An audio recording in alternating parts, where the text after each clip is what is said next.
De Fabri presenta Isola Tutto, il kit fai da te per isolare il cassonetto di casa tua da caldo, freddo, spifferi e rumori. Non necessita di opere murarie.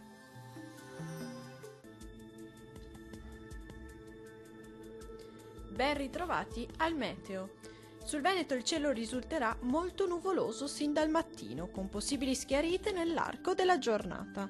Non si escludono nevicate sui confini alpini, possibili un po' su tutte le province e localmente anche abbondanti. Temperature minime comprese tra i -2 e -1 grado, massime comprese tra i 4 e i 7 gradi. Vediamo che tempo farà sul Friuli Venezia Giulia. Il cielo sarà sereno o al massimo poco nuvoloso, con possibili precipitazioni lungo la costa.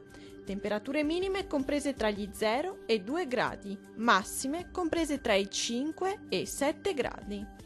Vediamo infine la situazione meteorologica del Trentino Alto Adige.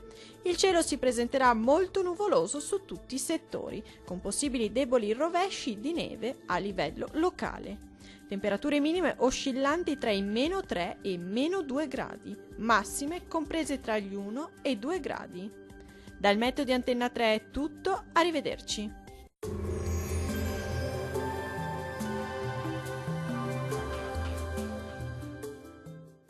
De Fabri presenta Isola Tutto, il kit fai da te per isolare il cassonetto di casa tua da caldo, freddo, spifferi e rumori. Non necessita di opere murarie.